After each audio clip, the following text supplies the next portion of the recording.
Hello, everybody, and welcome to the Monday edition of Moohead Radio. Hey, we have a ready-made panel. We have one new individual who is Sean, a Philadelphia Eagles fan. Hey, Sean, how you doing?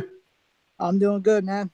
Good. I mean, it's great. The more the merrier. The more people that find out about this program, the fewer listen. So it's really great to have people who actually want to come on. Stephen, of course, Stephen Rose is with us, who's reset his router. And sure enough, here he is in the flesh. And Matt, the only Cleveland Indians fan who doesn't wonder why Yandy Diaz isn't playing. He is from Ohio, and he is an Indians fan.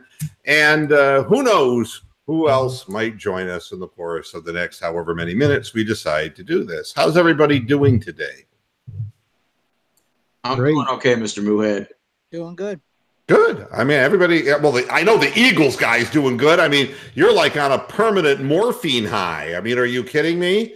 I mean, the only thing that's bad is that the Phillies season is up and coming. So, yeah. I hear you. You got the Sixers. So that's a damn good thing because they're at least winning and they're in the hunt here. You know, that Joel Embiid guy is just incredible, man. That guy's going to be the next Giannis Antetokounmpo. Like they said, he's going to be up there with that guy. Yeah, well, and Cavaliers are seeing Giannis tonight, so that'll be real interesting. For those people who are watching who haven't heard the news, Kevin Love will be playing on a minutes restriction tonight for the Cavaliers.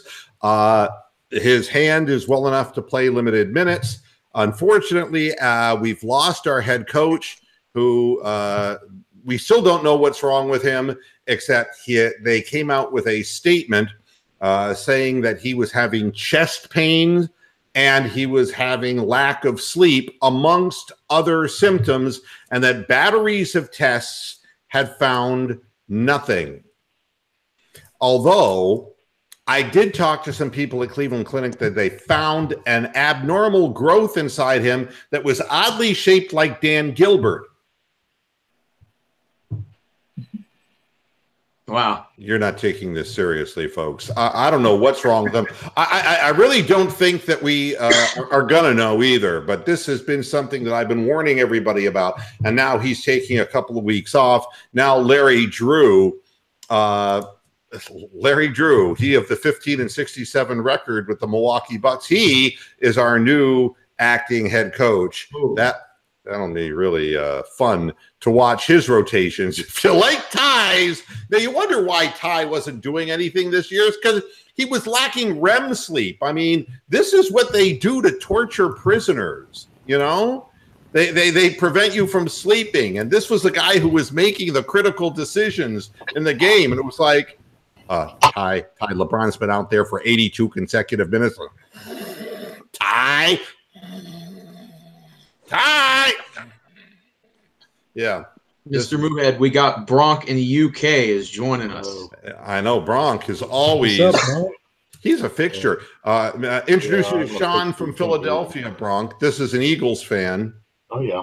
Yeah, there were years ago, there were very rare sightings indeed. They were definitely in extinct. You a bald Eagles fan? No. He actually has hair. He just doesn't comb it. So he looks much better. I told you, he looks damn better with the hat on. And just that most people that wear hats are bald. So there you go. Yeah, you see, but no, he's proud of his team. He has something to be proud of. None of us are wearing Cleveland Browns hats. Oh God, no. I actually don't have a ring either. So there you both paddling alongside with Jimmy Haslam and Hugh Jackson. Yes, Stephen Rose is there. It's like a Houston Texans hat. They don't even sell them. Yeah, I know. I was a bit late. I was making a bagel with cream cheese and salmon. So shout out to Moo there.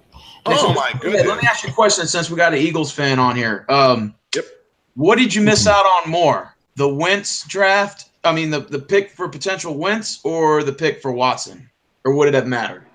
Maybe to the Browns. Which one was the worst mistake? Yeah, which one was the worst miss? What do you think was the worst chance of miss on? Do you think? Oh, we only have 1 year. We only have a partial year of sample on Watson, and we only have a year sample basically on Wentz. To be honest with you, I'd say that Wentz might be a little bit more proven a commodity at this point because, maybe teams hadn't had time to scheme Deshaun Watson yet.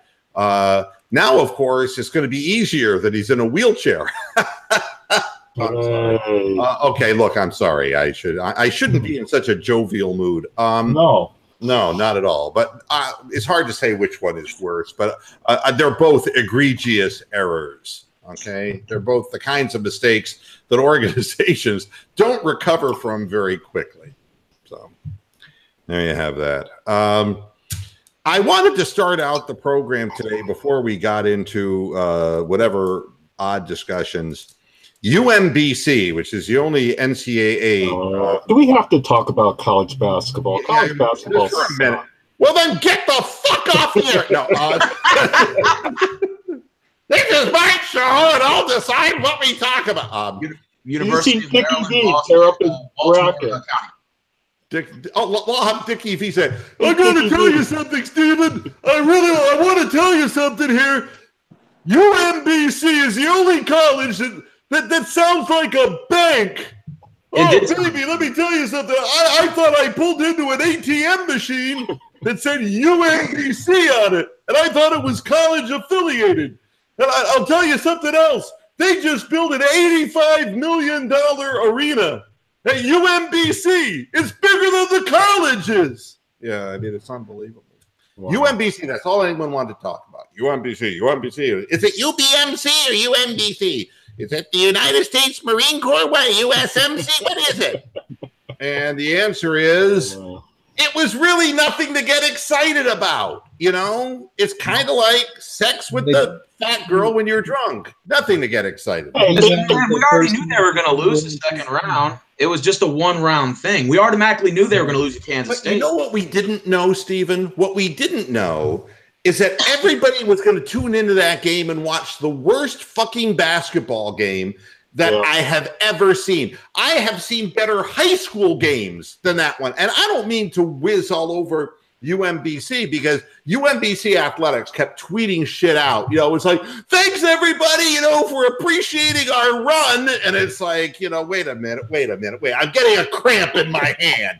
It's like, your run? Is that what a run is? One win. They shot almost 30% from the floor, missed wide open shots, and time again kept driving into the lane and losing the ball. They turned the ball over. I mean, it was like incessant. And the thing that was amazing, as Dickie B would say, I don't know what I'm watching here, baby.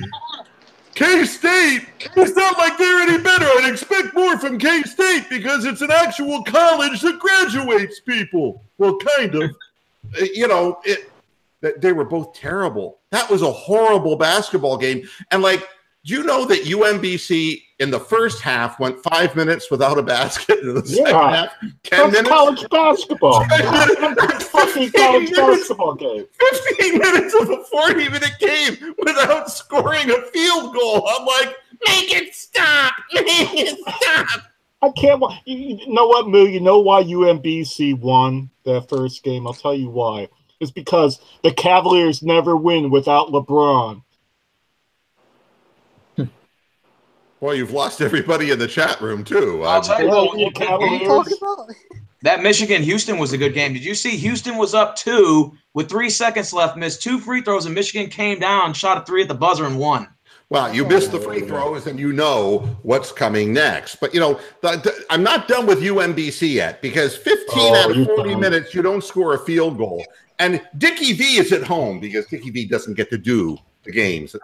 They preclude him from announcing the games because postseason has to have some credibility, and they couldn't have him on there. So he's sitting at home going, I'll tell you, baby, what I don't understand. He's on Periscope. I'll tell you what I don't understand, baby.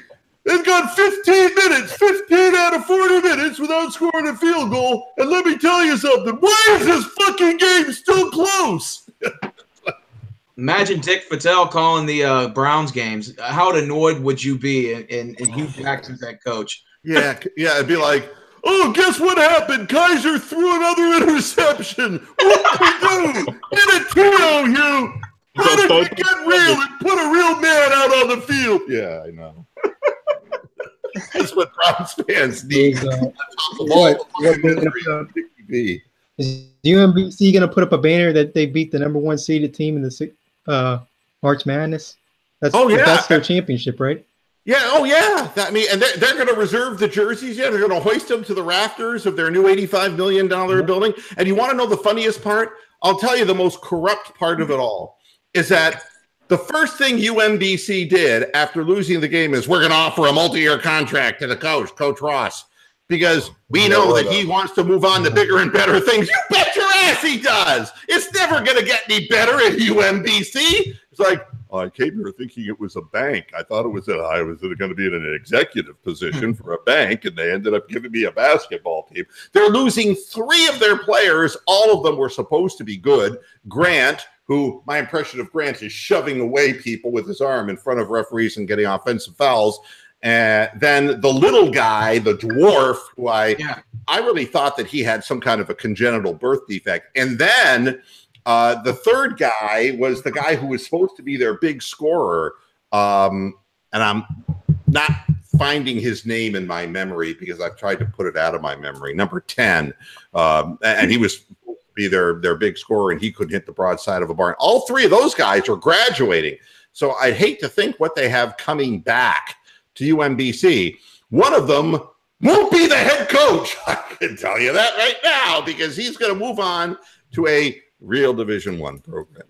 That's and the university knows it. They're saying, we're going to make him an offer. Of course, it's not going to be able to compete with the bigger schools. It's like, well, then let me introduce you to my 2 friends here. This is what the agent's going to tell you. It's like, what you're going to give, it's going to be like one of your Philadelphia agents there, Sean. It's going to be like, hey, let me tell you something. You're going to offer my guy what? What are you going to offer him? What are you going to offer him, man? It's like right here with your 3-year, $10 million offer. Right here, right where my groin merrily rests. Yeah, you're not going to keep that, coach. Yeah, right. Yeah. And I got Tony the Calf now jumping in. And Tony, I swear, if we get one more person on here, it's going to be like an episode of Match Game.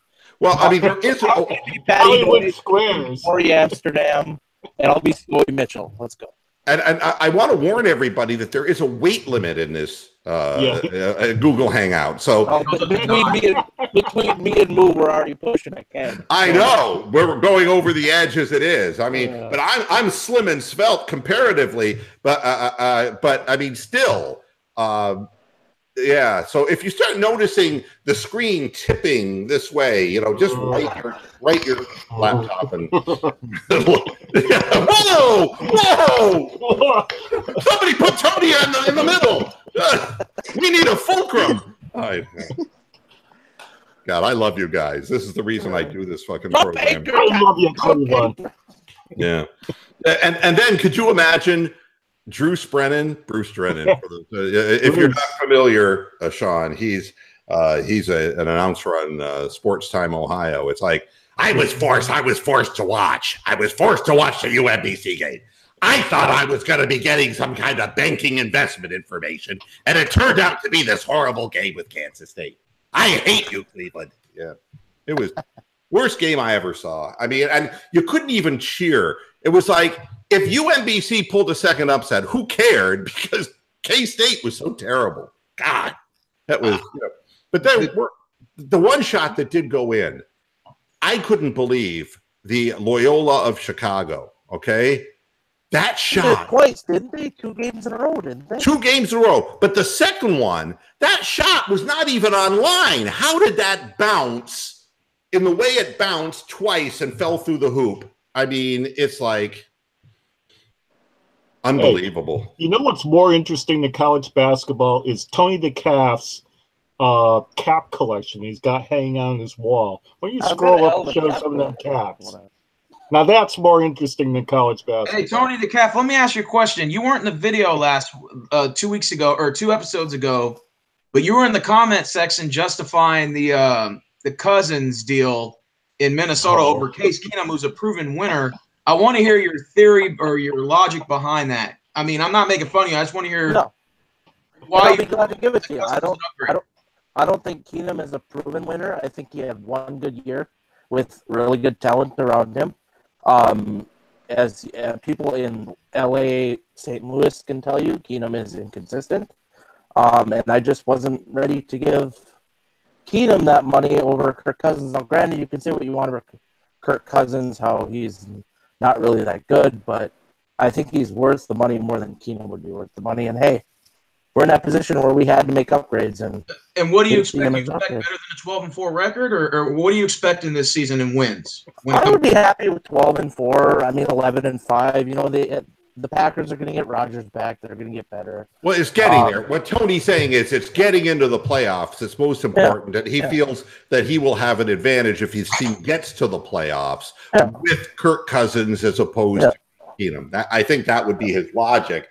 The fact that Kirk Cousins has trouble wiping his own ass, that's really I think we all agree on that. That's a different issue and one that needs to be taken up by his proctologist. We had to make moves when we got trounced by our buddies Eagles there, and well, we got Cousins, we signed Sheldon Richardson, and now we're looking for the draft. So. All right, Sean, I'm going to ask you, seeing as how you've been so kind as to grace us with your celestial Eagles presence. What is the belief amongst the majority of Eagle fans with Foles and Wentz? Is there any question who should be the starting quarterback in Philadelphia?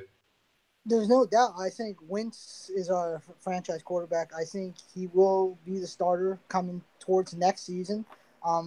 I wouldn't mind to keep Foles as a backup. Foles absolutely impressed me coming in when Wentz went down. So yeah, I mean, like I said, Wentz will be the starter, but Foles is going to be that guy, the backup Wentz if he goes down again.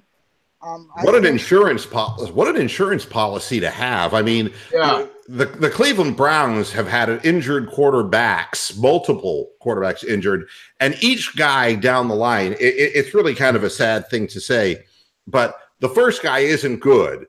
The next guy down doesn't have one arm, and the next guy down who's the third string guy, has no arms and legs. And this is what, but to have that happy kind of feeling that, hey, if something were to happen to Wentz, we got a guy we can plug in and we're not going to miss a beat. That's got to be. I thought for sure somebody would trade for him. I thought for sure somebody would absolutely amazing. I'm glad that we had Foles as a backup. See, when Wentz went down, a lot of people were texting me saying, even a lot of my friends thought that the season was done. But to me, I believed in Foles. And look at what he got us to. Mr. Moohead, isn't it crazy knowing that the Eagles have two quarterbacks that can win games, and we have a lot of teams in the NFL that don't have one. Some have -1. Fuck you. Excuse me. Yeah. But that's the way it is. I mean, it's like there are people who have more money than they know what to do with, and then there are people starving. I mean, this is the way life is, and it is a tremendous advantage. There have been teams. I remember, back. I remember I'm old. All right, when Bob Greasy got injured, and Earl Morrall. Yep. You had Earl Morrall behind Johnny Unitas, and you had then you had Don Strock behind, who actually played for a year in Cleveland, came off the bench at playoff time, who played for the Dolphins. There, you had Frank Reich. Frank Reich was great for Buffalo. Has the two greatest comebacks in NFL history under his belt behind Jim Kelly, and now you have Foles, who was all but forgotten and presumed washed up, and was 10 minutes away from retiring from the game, and he wins the Super Bowl. So you just never know. Matt, let me ask you a question, because I see that you're any of the Indians' moves and who they sent to AAA surprise you? Not really. I mean, I expected what I know. We released what was it, Melvin Upton Jr. Junior, senior. It honestly does not matter. which Melvin Upton it was. It was BJ, but well, he changed his name because people thought that he was a street hustler. Here's my question on the Indians list: when the hell is they going to give Yandy Diaz a shot? I mean, well, the problem is, I think they're going to give him a shot once it's clear that he has the disease. Okay, so no, they're going to give him a shot when he has a position that he can play, and the problem is, he's not a good enough third baseman at this point to supplant Jason Kipnis at second base. All right. You would think, as strong as he is, you would think he would hit a home run last season, but he didn't. No, I mean, that's not what he does, but he does hit. He consistently makes great contact. He has a great OPS, and these are things that you look for in a player, but it was a failed experiment with him in the outfield. He needed a GPS system, and he doesn't have a position right now, and it's they want to work him up into the big leagues, and I don't know how they're going to do it. The only thing we can hope for is that Kipnis is, and that he just does what he does every year, and he screws up so that J-Ram can move to second base, and then we can move Yandy up to third. Because like I said in the last show, that was the 22-game winning streak. The lineup was 22 games in a row? Yeah. That's sick. Yeah, I mean, now that Santana's gone, and I mean, they have Yonder Alonso. I don't know much about him. But Alonso has 2 home runs today. Two more? He hit 2 today. That's 5. That's 5 for the spring. Got 5. He's hit 2 today.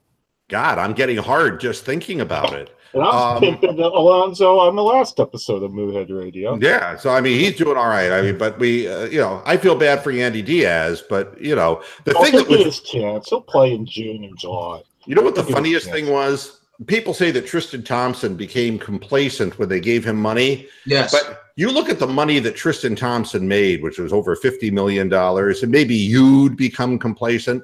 My favorite story is Abraham Almonte, the Cleveland Indians. Stayed. Yeah.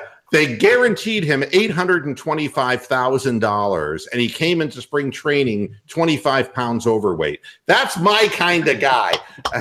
Abraham Almonte, ladies and gentlemen. I mean, he's the only base runner I've ever seen who tripped over his own gut. It was pathetic. They put him in the outfield, and he was fucking lost. And even Tito, and Tito's one of those guys. If you said to Tito, Francona, by the way, Sean, the manager of the Cleveland Indians, if you said to Tito, the guy who killed all the students at Parkland, what can you tell us about him? Tito would say, well, he was a pretty snappy dresser. Tito's the kind of guy who doesn't say anything bad about anybody except Abraham Almonte, because he said, well, he came into camp overweight and he got lost in the outfield. There was no sugarcoating. It's like, yeah, we gave the son of a bitch $825,000. He bought himself a manufactured home, and that's it for him. How long did he last? Just a year? Yeah, he was up and down. He was like a Duncan yo-yo. He was up and down from the minor leagues. And they finally said that, and he had a steroid incident in between them. He did. Right? Yeah, and so, but that's how he lost weight, obviously. It was because when he went off the steroids, it was like he became the Stay Puft guy. So it was just really, hey, Michelin Man. It was bad. It's Mr. Moohead. Now that we're talking about Tristan Thompson, Cleveland obviously is 8-7. You said Love is playing tonight, but on limited. That is, yeah, limited minutes. I told you with 11 games left, 12 games left, they were going to have to bring him in sooner or later because they need a number of games to try to gel this last juvenated off. This is their last chance to have some sort of offense or some sort of relevancy going because after Love, that's it.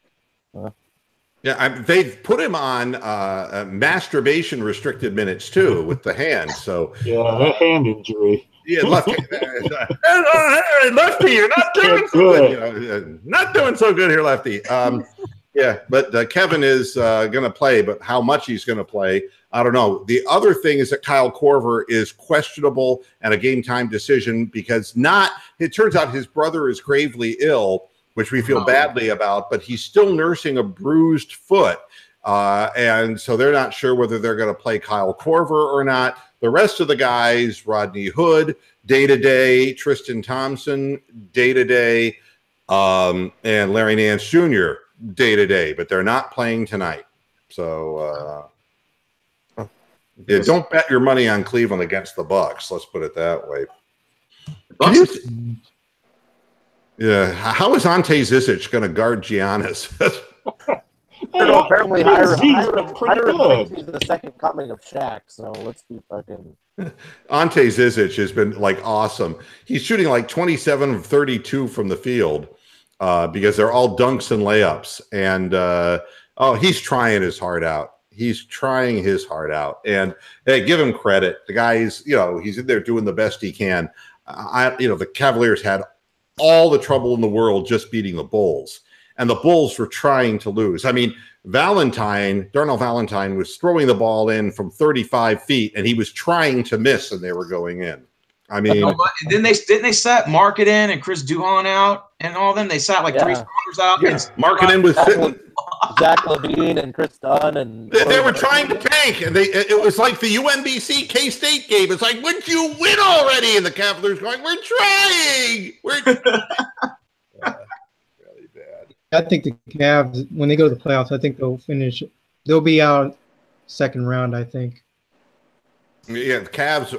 I would really be surprised if they survive one round. I don't even know what team they're going to have because they're all hurt. And it's happening all over the league, though. You see it all the first round. Yeah, gone in the first round. I think. I don't think that they can sustain a 7-game series because they're not healthy. I also think that the Celtics are resting Kai Irving, and I know that his knee isn't all that bad, but they've also got, now we're going to do Tommy Heinsohn. Marcus Smart. Now there's a guy. He robs convenience stores like big baby Glenn Davis used to. I really, Marcus Smart, they're thinking of surgery on his thumb. You've got Jaylen Brown, who's been out. Everybody is getting hurt around the league. And I think Cavs, go ahead. I think Cavs the second round, though. I said I think Cavs would make it to the second round. Cavaliers. I don't know. They're like 2 games out of 8th place right now. If they finish 8th and they have to go to Toronto right away. Eesh. Yeah, and that is a legitimate possibility because there's very few games. I mean, right now, you know who the 8 teams are going to be. You just don't know how they stack up. Detroit's fucking trades for Blake Griffin and then falls to 20 games out or something like that. Well, the Pistons, I mean, Stan Van Gundy, if he had a nervous eating habit before, now he's, gained 55 pounds watching his team play. I mean, can you imagine? It's like, we just brought in Blake Griffin and where'd we go? Oh no! It's like Blake Griffin was going to be the answer, and I didn't understand why you would bring in Blake Griffin to play with Andre Drummond. That never made sense to me. Let's slow our team down. I think that's a great idea. All right, let's see what else we have to actually legitimately talk about here. I'd like to. I should go into the chat room because there are people in there. And okay, let's see who's in there. Nobody. Why are people in the chat room when Nobody. Everybody that's in the chat room. Jeez. Ron Shane is saying the Cavs look like a bunch of rich guys playing barn ball. Yeah. It is. They're slowing the ball down. The ball's sticking. They play one good half, and then they disappear, and then go back into the slow as molasses mode. I've come to the conclusion. I want some opinions in the chat room. Would you play Jose Calderon maybe more than George Hill? Because it seems that when George Hill's on the floor, the ball is just sticking. Oh, I would. I'm loving Jose. I mean, he's not the best point guard in the world, but I mean, they've got nothing to lose at this fucking point. Yeah. Now Michael is saying, "What's up, Moo? I wish I could jump in, but I'm out and about. I've tried and failed to connect on my phone the last few shows." So yeah, I guess this is, and who knows? This could be just a YouTube issue. Yeah. Because there's too much of this going on. And Amsterdam is saying Bronk and Matt are the only chatters under 112 kilos.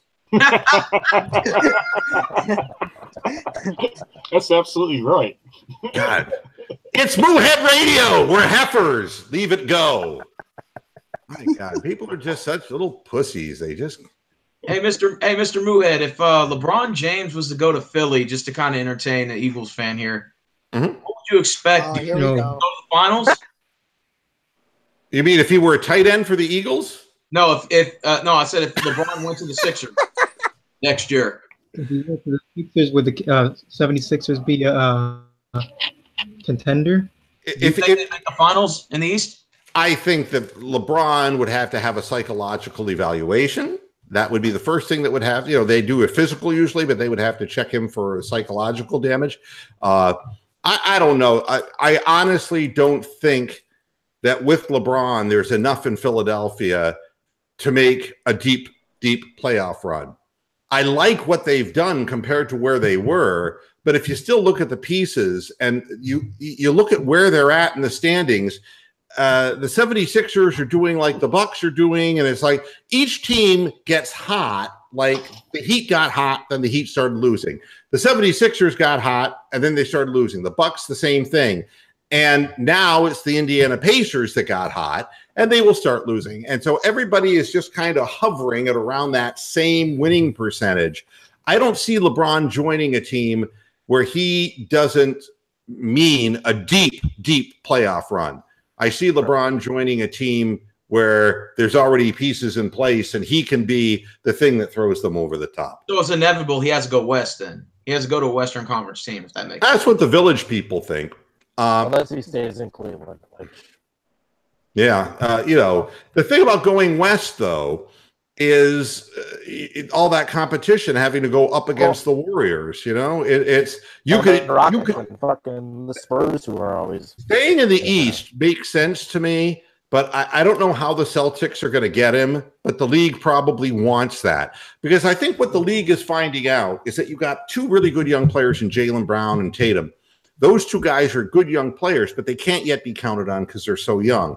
And when Kyrie's not on the floor for the Celtics, they're not winning. Consequently, Kyrie needs help. And, I don't see that guys like Horford are going to be guys who in the deep playoff sense are going to throw them over. They need LeBron James in Boston. All right, that's what they need. That's what the league needs.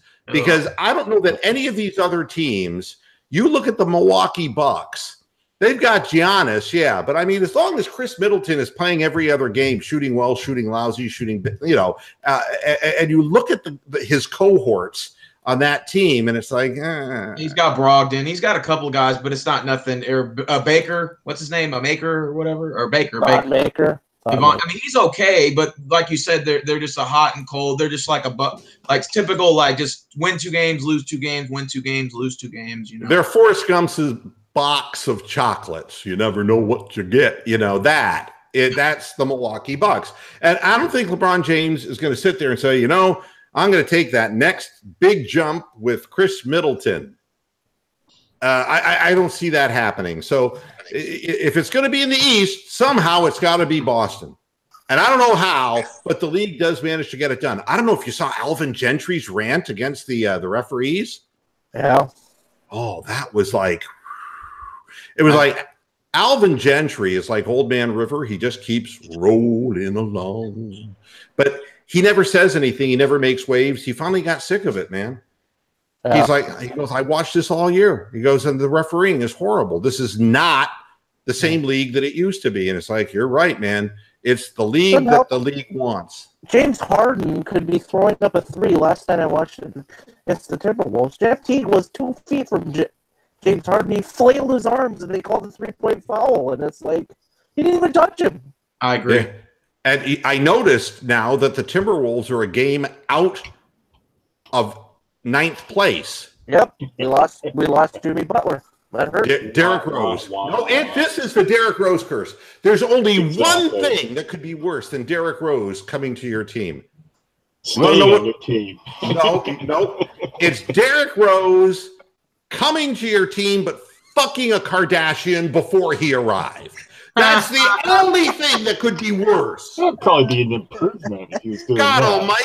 I mean, Derrick Rose is like, cursed. He is the black cow of death. Yeah, there it is. He is the black cow of death. It's the black cow of death. He's carrying. Black cow of death has nothing on Derrick Rose, man. God only knows. God only knows. Yeah. And to watch that team have that nice season and watch it go piss down the drain in the last 12 or 13, 14 games of the season. No, I hope it doesn't happen to the Timberwolves. Why did they get Rose? Why did they get him? Tom Thibodeau had a hard on. I don't know. Yeah. It's Tom Thibodeau. I knew it was over when Butler got hurt, though, because Butler's the lifeblood of the team. And the glue. Quite frankly, Towns and Wiggins aren't ready to take the next step yet. Well, and again, it's who you put around them, too. And I think that I'm looking at the depth or the lack of depth on that team. They've got a nice starting five. Taj Gibson's a solid player. Jeff Teague, for what he is, he's a solid point guard. But, Tyus Jones is okay.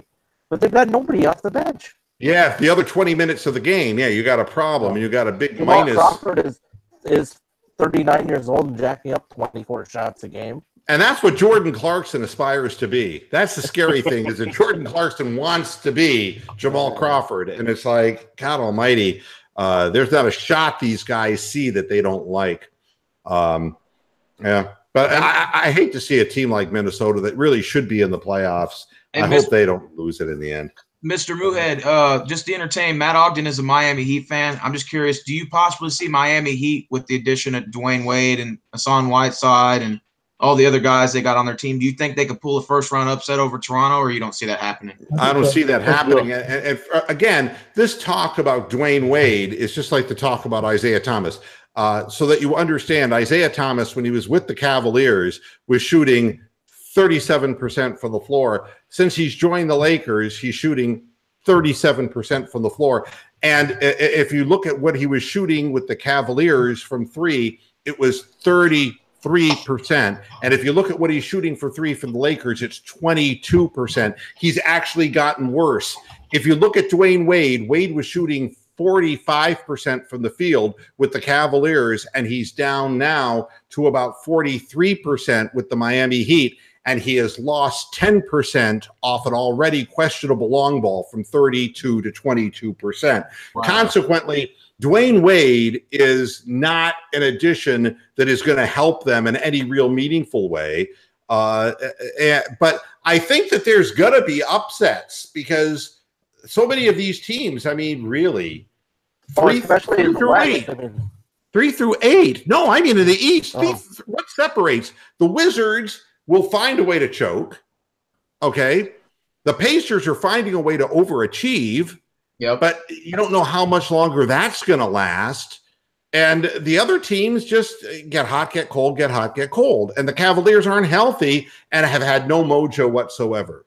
If I'm correct, I think Cavs, Wizards, and Pacers and Sixers are like all within 40 and 30, 39 and 31 range. Yep. Like one loss can move you down like 5 spots. That's correct. And so if Cleveland ends up the number 6 team, and ends up playing the Wizards, who are the number 3 team, that would be an upset if they beat the Wizards, right? Based upon seeding and placement. So there's going to be a lot of movement, I think, in the East. In the West, nothing ever plays out the way you think. And the Rockets, I think the two most suspect great teams are the Rockets and the Raptors. Because the Raptors are having this magnificent regular season, but you somehow get the feeling that they're like a comet that could burn out. Oh, they're like the Atlanta Hawks were a couple years ago when the Hawks were the number 1 seed. Except they don't have a head coach who cries. I tell you, Budenholzer, that guy's got very sad eyes. I feel very badly for him. Seed and Derrick Rose went out, and then the Sixers won that round. I think they pulled the 8 seed upset off. And the Bulls did not look any good at all once Rose. You remember that's when he tore his ACL the first time? Yeah, I'm sure he remembers. This could go any number of ways. But, I could see Cleveland finishing 3rd. I could see Cleveland finishing 8th. I could see it could be any which way. And it's straight for the Cavs to finish 3rd, then to finish 8th, or it doesn't matter because the way they're playing is not well.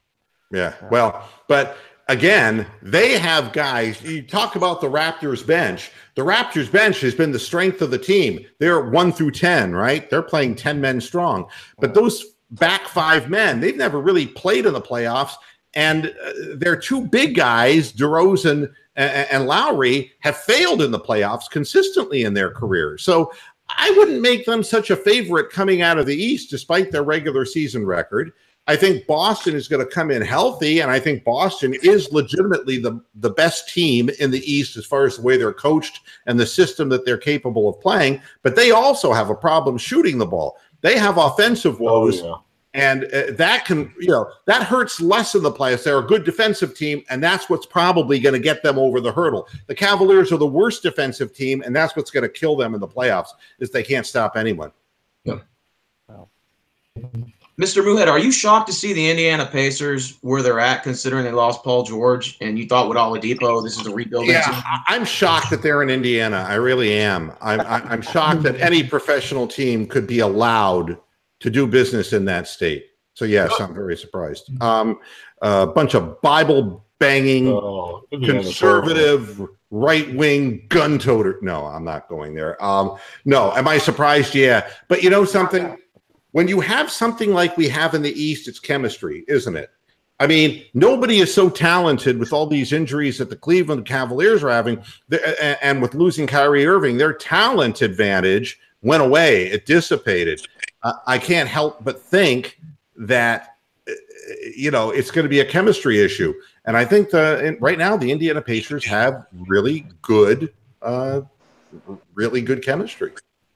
Now, Mr. Moohead, let me Yes. ask you a question. Sure. Now, you talk about the Cavaliers, right? What do you think the odds of them winning the Eastern Conference championship if somehow they make it? Well, they'll make it. They're going to be in the playoffs, but the odds of them. The thing that I see, there are some lost seasons where things, there isn't a single thing that's gone right. There's no reason to believe it's going to start now.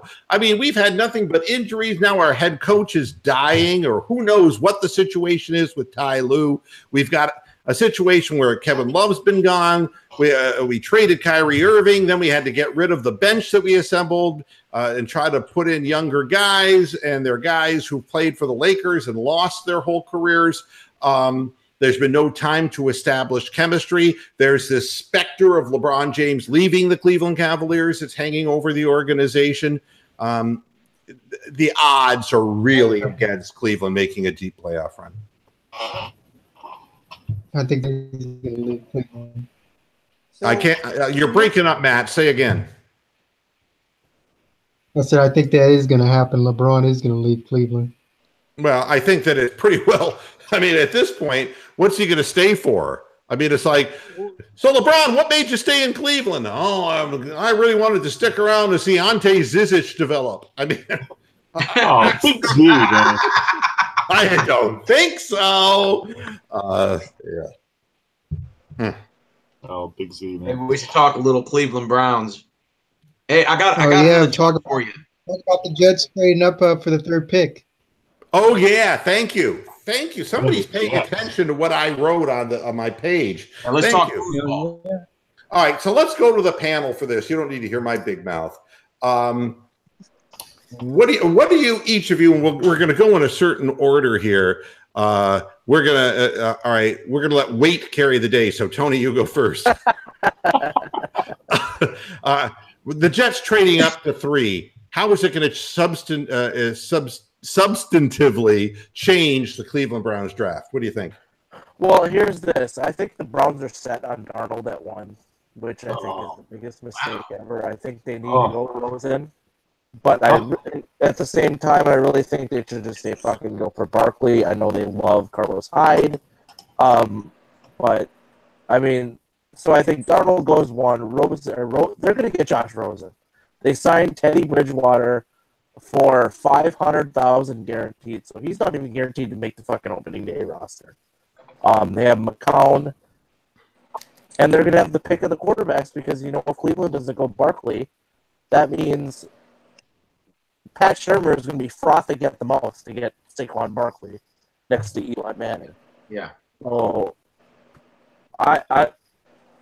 they're in the prime spot to get the best quarterback, in my opinion. All right. Now, let's go to our Eagles fan next, Sean. What do you think? The New York Jets trading up to 3, how does it change the look of the draft for the Browns at 1 and 4? Ooh, boy. Man, I think that the way you guys are, you guys got good players from the trade too. Well, you got Tyrod Taylor, Landry, what I mean? But Jets, yeah, they do need help in quarterback-wise themselves too. And I don't think it was a bad move at all. I really think it was pretty good. I didn't mind it. Do you think it's going to change who the Browns select?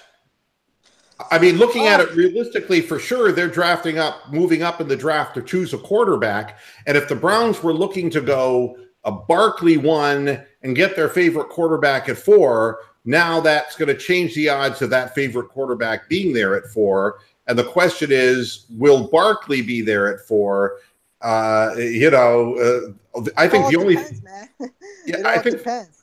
The only thing I can think of, the Browns are going to choose quarterback 1, and I agree with Tony. I think they're going to take Darnold, and I think the reason they're going to take him is because they're going to be able to rent out space on his forehead. Exactly. That's a Cro-Magnon. I agree with you, man. Yeah. All right, Steven, what do you think? Wow.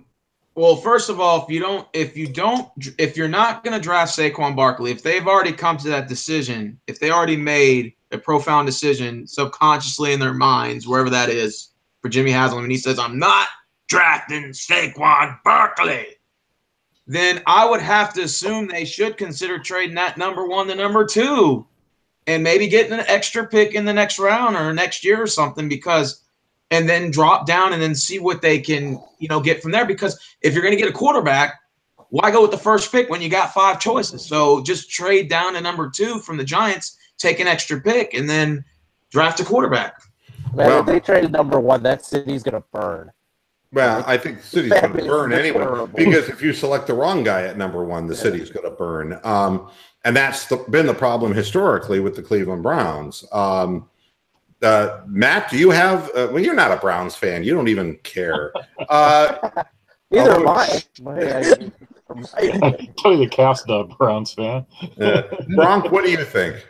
What do I think? I think if there's a team out there that drafts worse than the Cleveland Browns, it's quite possibly the New York Jets. How many shitty quarterbacks have they gone through in the past 20-some years that no one fucking mentions? They never mention the 40 fucking Jet quarterbacks that are god-awful, do they? How can a guy who's impotent be named Woody?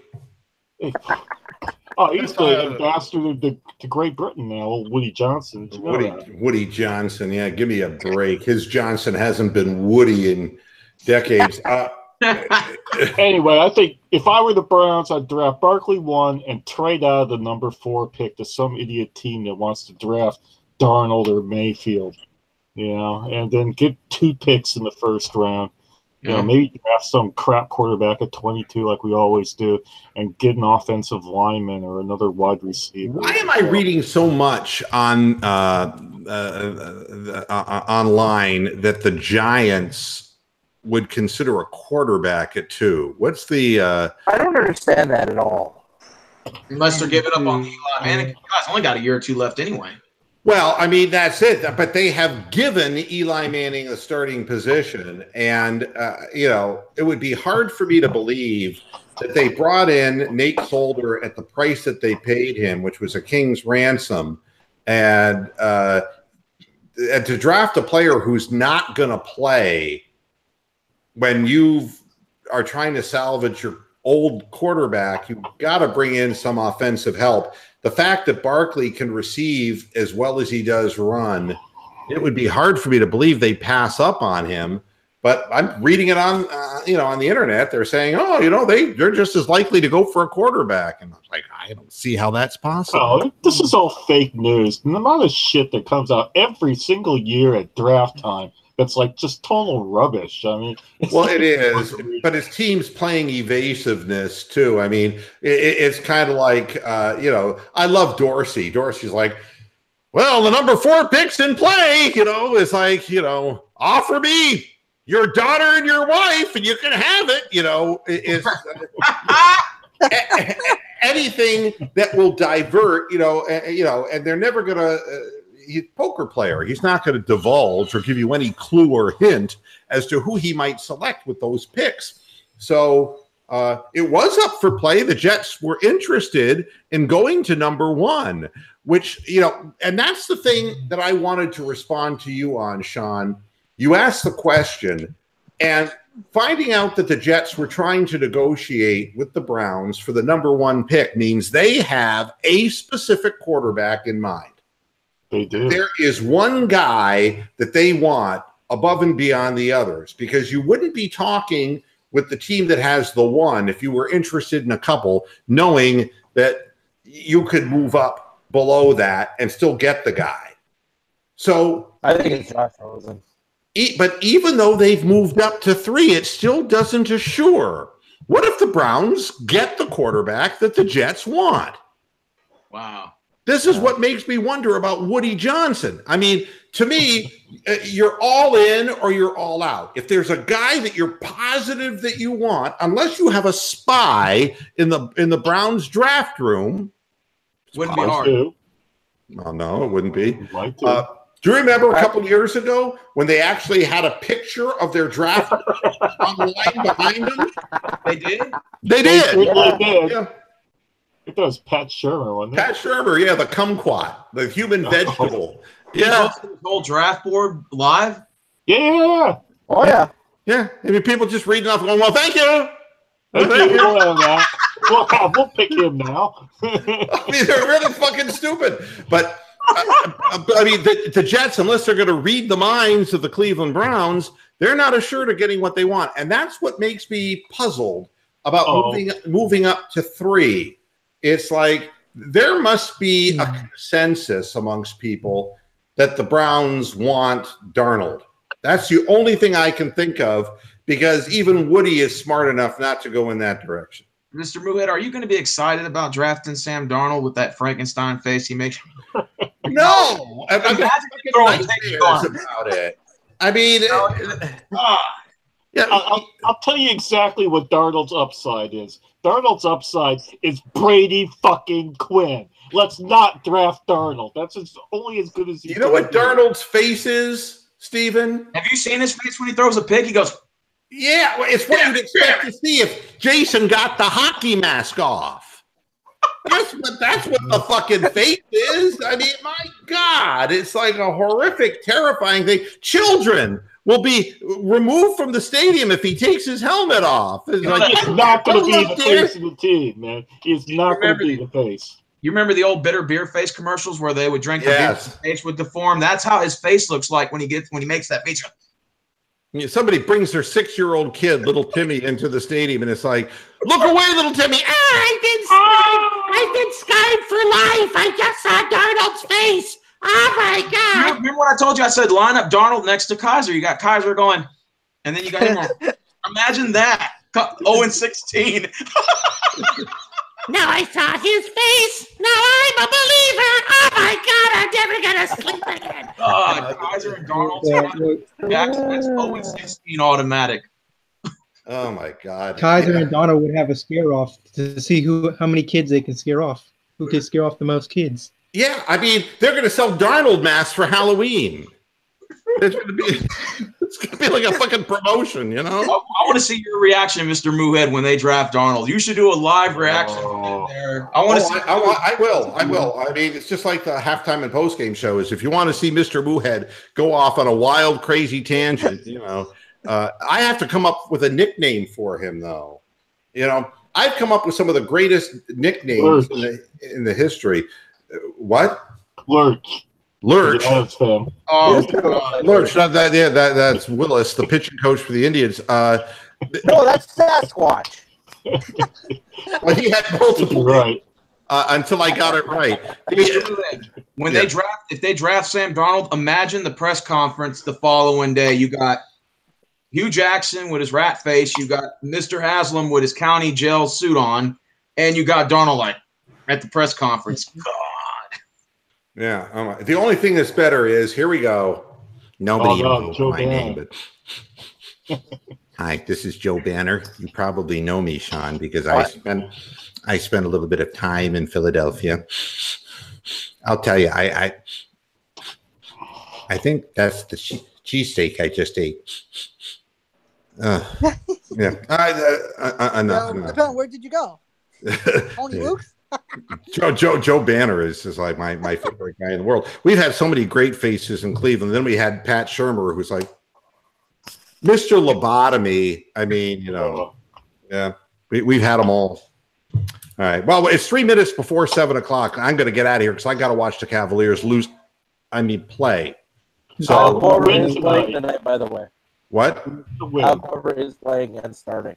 Oh, he is good. Well, that gives us a guy who can put the ball in the hole anyway, which is good. George Hill, Jeff Green, Kyle Korver, LeBron, and Kevin Love is your starting. I don't really want. Mr. Moohead, before you log out, I just wanted to ask you, what do you think was the biggest Cleveland Browns botch since they returned?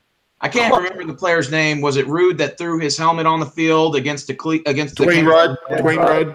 Bottlegate. The greatest botch. Brandon Weeden under the flag. I think, if I were going to say the biggest botch, it would be Johnny Manziel because, I mean, psychologically, he's impaired. He's got substance abuse problems, and he wasn't good enough or big enough or anything else. So, I mean, that would be like the purest, biggest botch. There have been so many. I mean, the guys that Justin Gilbert, are you kidding me? Oh, Justin Gilbert, Barkevius Mingo. I mean, the worst single play has got to be Hugh Jackson going for 4th down on 4th and 2. You know what? The thing that's amazing is Barkevius Mingo, and I'll leave you all with this thought, because stop and think about it. Barkevius Mingo, whether he played in Cleveland, which was a shit team, or New England, a good team, that no matter what quarterback he was rushing had a force field around him.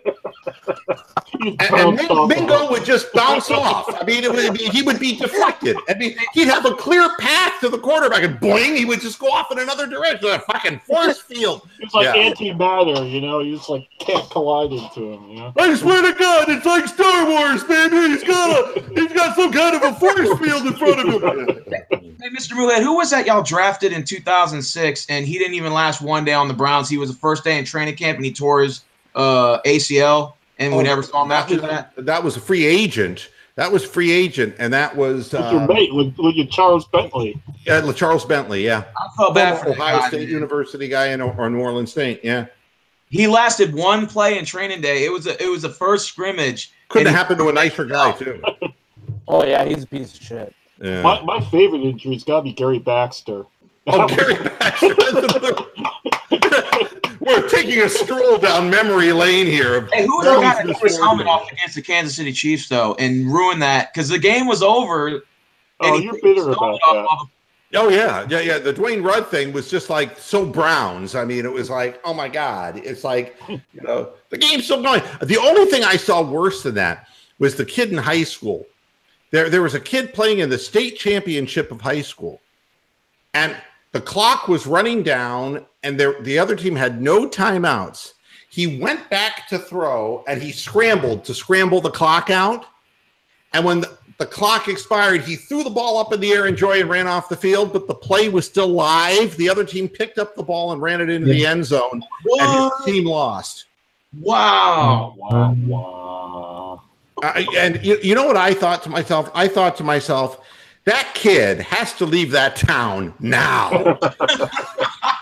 Because he's forever going to be, that's the kid who threw the ball up in the air. Dickie V going, I'll tell you something. He's trying to get into college. Don't draft this guy. He threw the ball up in the air and lost the game for his team. But I'm surprised Rudd didn't leave town after he threw that helmet. You guys won 39-37. What the hell are you throwing your helmet during the play for?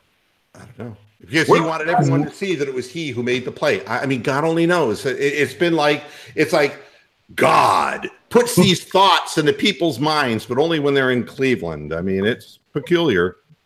All right, guys, gotta go. It's the Browns. Go ahead, Matt. One last thing. The way to fuck games up for them. Yeah, that it's the nature of the Cleveland Browns. Losing is art. Like Cleveland developed an art to losing. That they say that, you know. Well, they certainly have found more ways of doing it. All right, guys. Hey, I appreciate everyone joining. Everyone has to promise that they'll come back and do this again. Okay? I will be back on Friday. Yep. All right. Yeah, we got a crew. And Mr. Moohead, I was thinking before you go, I was wondering if maybe all of us could bring our own little articles, like whether it's Cleveland related or anything else, to the panel that they think's important, and we can go from there. Sure, you guys can bring in anything you want to bring in. It's fine. We will call this the League of Extraordinary Heavyset Men. Okay. I like that. All right, guys. Thanks a lot for tuning in. I appreciate it. I'm out. All right. Bye-bye. And thanks everybody out there in Google Land as well on the internet as Bronk dives on the air. Until next time, which will be Friday, hasta la vista, faster heads. Go Cavs, and have a good night, everybody. Bye-bye.